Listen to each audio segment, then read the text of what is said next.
தற்போதைய அண்மை செய்தியை பார்த்துக் கொண்டிருக்கிறோம். ஆம்பூர் அரசு மருத்துவமனையில் உரிய சிகிச்சையின்றி தாய் உயிரிழந்த நிலையில் தற்போது குழந்தையும் உயிரிழந்திருக்கிறது.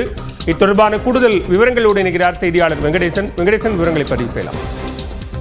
அதாவது பாலவேல், திருப்பத்தூர் மாவட்டம் ஆம்பூர் அடுத்த எல்மாங்குப்பம் பகுதியை சேர்ந்தவர் விஜய். இவரது மனைவி துர்கா தேவி.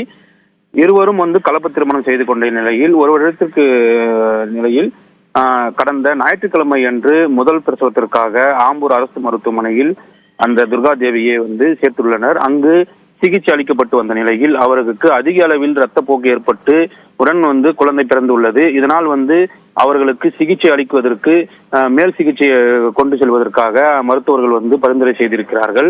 அவர்கள் தருமபுரி அரசு மருத்துவமனையில் சிகிச்சைக்காக சேர்த்துள்ளனர்.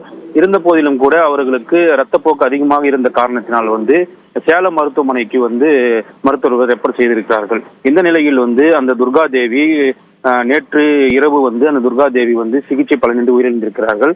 இந்த நிலையில் அந்த குழந்தையும் தற்பொழுது தருமபுரி அரசு மருத்துவமனை சிகிச்சை பெற்று வந்த நிலையில் குழந்தையும் உயிரிழந்திருக்கிறது. இது தொடர்பாக ஆம்பூர் அரசு மருத்துவமனை நிர்வாகத்தை கண்டித்து அவருடைய உறவினர்கள் குற்றம் சாட்டி சாலை மறியல் போராட்டத்தில் இன்று காலை ஈடுபட்டிருந்தனர்.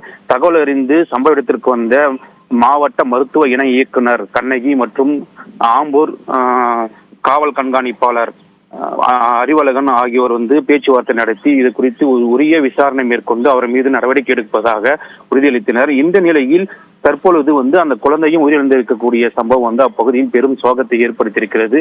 இது தொடர்பாக மருத்துவத்துறையினர் உரிய விசாரணை மேற்கொண்டு தகுந்த அந்த மருத்துவர் மீது நடவடிக்கை எடுக்க வேண்டும் என உறவினர்கள் கோரிக்கையை தொடர்ந்து விடுத்து வருகிறார்கள். பாலவேல், விவரங்களுக்கு நன்றி வெங்கடேசன்.